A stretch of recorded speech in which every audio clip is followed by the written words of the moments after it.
What is up, Diecast collectors? This is OBB, the Diecast news guy, bringing you all with another NASCAR Diecast review provided by my good friends at my local diecast dealer out in Daytona, and feel free to definitely check them out. They're mostly open on the weekends if you're around in the Florida area, but this is from Daytona Racing Souvenirs and Hobbies. Check them out. And yeah, I'm only saying this because I actually did pick this up from my local dealer because it's sold out at Circle B Diecast, and it's on a very popular throwback that I think this is the first time we ever get a 164 Gold Series diecast of this very popular yet controversial driver. It is on your 2022 NASCAR Xfinity Series champion, Ty Gibbs. Or I'm sorry, Bobby Labonte. But I don't know. I mean, for a second I thought my forehead was living in the past, and I thought it was 2002. That's how great of a paint scheme throwback this is. But this is on Ty Gibbs' 2022 Interstate Batteries Bobby Labonte throwback Toyota Supra for Joe Gibbs Racing. Yes, I do not stutter, man. We finally got this diecast produced, man. I'm so happy. The Ty Gibbs diecasts always get canceled in the Gold Series, with the exception of that NASCAR Authentic exclusive that we got, which I'll probably maybe showcase in this for a side-by-side comparison. But, dude, holy shit. This is childhood memories right here, and more importantly, I was at this race, so I saw this throwback. So, as you can tell, I'm already pretty excited. So let's go ahead and cut the show out of the way, and let's start off this unboxing and official diecast review of Ty Gibbs' 2022 Interstate Batteries throwback car. And alrighty, guys, we got this diecast out of its box, and my god, dude, this car is so freaking cool, man. As you guys know, the Toyota Supras are probably, I would say, probably the most rarest NASCAR Xfinity mold that we use because we rarely use it that much, and it kind of looks like we do got a decal issue right here, a little bit of a fold right there. Pretty unfortunate. I mean, I actually went to the diecast dealer and there was two left, but I thought this one was flawless. I guess I guess I'm blind as a goddamn bat because I didn't realize that the curvature right, it's kind of hard to tell because the curvature right here where the indents are for the hood is, so that's pretty unfortunate. Unless the logo is supposed to look like that. But last time I checked, my Interstate that shit, dude. If that was actually an Interstate Batteries, that fucker will explode instantly. I mean, you don't want, bent cells. But getting back to this car, man. I mean, if anybody who is a big fan of Bobby Labonte's Interstate Batteries car from the early 2000s, especially this 2002 one, you are going to notice this one right off the bat. Now, the only thing I'm seeing an issue with this car is you see where we got this really deep green outline lines right here. Same problem I have with, this is more of a Lionel issue with their decaling, which is pretty unfortunate. As you can see right there, it definitely looks like these are like stickers. I understand they're decals, but there's like a really deep outline where the Ty Gibbs name is and the 3 race winner stickers. This is before he got 7. But you see, it's just so deep, man. You can clearly see what the dark green is. It's kind of almost reminding me of what the PTC cars kind of look like a little bit. So, yeah, it's very, very distracting. I will say that. See, that doesn't look too bad, but like this side right here just looks, goodness gracious almighty. But luckily, the actual paint scheme looks really cool. Like where the Interstate Batteries is cool, because you can really just mostly see the red outline. But just, dude, I can see why this car is so popular because it's really bright and vibrant. So like I said, all of Ty Gibbs' Xfinity cars have been canceled in the 1/64 scale. For like a few years now. Like none of them have never been produced. I mean, with the exception of the NASCAR Authentics car from Pristine Auctions.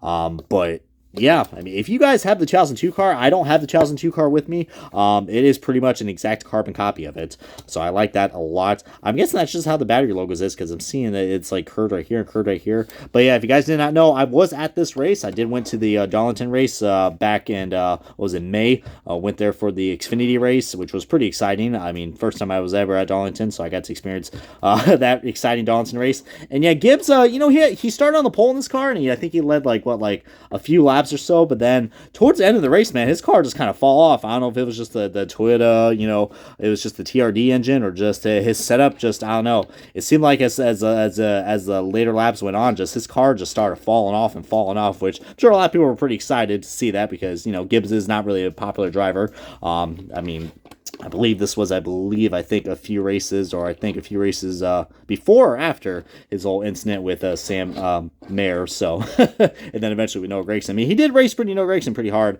A little push and shove coming at it at Darlington. So, but yeah, Gibbs, I think, finished 16th in this car, which was pretty, un-Gibbs-like. So, but, at the end of the day, he still walked away with the championship. And, I know a lot of people definitely...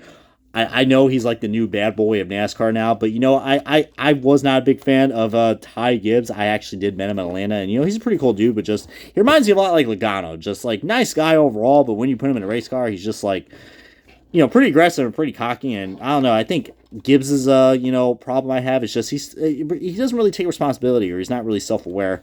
But we'll see what happens like that in the Cup Series. I mean, we're definitely gonna see the inexperience out of him because he's only run like 15 or 16 races last year. But he definitely got to grow up and get that grow up mentality. But I definitely do feel bad for the kid, just because literally after he got done winning the championship, a day after that, the worst news ever came, and this is something I don't wish on anyone. I mean, no matter if you love or hate the guy, you got to feel bad for what happened to Ty Gibbs the day after he won his Xfinity championship. Hearing the news of your father passing away after, I would say, probably the biggest, the biggest event you've ever pulled off in your racing career, that's got to be heartbreaking. So I'm hoping, Ty Gibbs just, does not take things for granted and just learns to just enjoy every moment, because things like that, man, that's just a wake up call right there. I mean, I didn't even know Gibbs even had health issues, so that was just completely just sudden and just unexpected.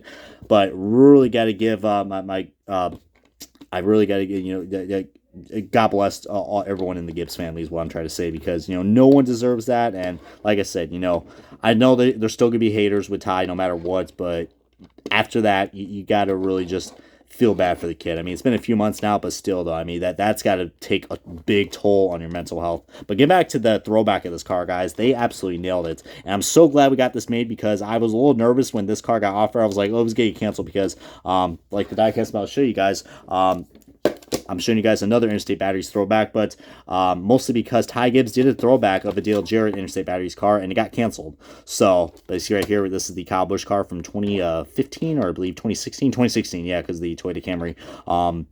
So I was a little worried that it was getting canceled, but luckily it didn't, because I guess a lot of people love that Interstate Batteries car because it's a Bobby Labonte throwback. I mean, how can you not like that? Am I right? But getting down to the comparisons, I know it's pretty random, but and you see the green is a lot more different. It's not as green and vibrant, but that's kind of, it's pretty much a carbon copy. Now, I think my good buddy Race Craze pointed this out. He's not a big fan of these colored Xfinity banners. I mean, I definitely get it. I mean, especially on a throwback, man. I mean, it's kind of like how you move the numbers forward on a throwback. Some of them work and some of them don't. This right here just looks so wacky and tacky, man. It's not even funny compared to the name banner that we got right there. I mean, remember NASCAR thanks on name banners? Yeah, Pepperidge Farms remembers. But just, yeah, I kind of wish they would just, I don't know. I mean, the purple banners are okay, but like for a regular season race, it's definitely distracting. That for sure, because when you see a purple banner, you're like, oh, they're in the chase or the playoffs. No, that's how they were. So I understand they had a new rebranding with the purple, but just I think they kind of overdid it in my opinion. But it's nothing too crazy though. But yeah, I mean, I just wish the decals had a lot less darker green outlines to them, because that is just, I don't know. I just don't like that, to be honest with you guys. But yeah, Interstate Batteries, man, they definitely are a great product. I actually we use them at my work, and they are my work is an Interstate Battery supplier. So they always we always get like freebies for little free NASCAR gifts as well. So I think I got like a calendar and a cup holder that has like some Kyle Busch swag and Gibbs and Truex swag in it. So oh yeah, stay tuned for the Martin Truex Jr. Interstate Batteries review, because that one is going to be one I'm looking forward to. I know it's already out in the metal chassis version. My gloves are shedding, damn it. But long story short, guys, definitely we're recommending this car because it is drying up. It is selling out everywhere. Like I said, I couldn't get a Circle B diecast, but once again, thanks to the fine folks Darren and Lisa Howard from Daytona Racing Souvenirs and Hobbies for having two left on these well, now one, because I already have one. So yeah, get it while you can, man. It is selling out, and don't feed the scalpers, because scalpers just take advantage of that situation. But this is gonna wrap up the diecast review of the NASCAR Xfinity Series 2022 champion of Ty Gibbs and his Interstate Batteries Toyota Supra for Joe Gibbs Racing on a throwback to Bobby Labonte's 2002 Pontiac Grand Prix. For Joe Gibbs Racing, here my subscribe, this has been OBB. I'll see you guys next time on another diecast review. And yeah, just don't put your batteries out on the interstate, y'all.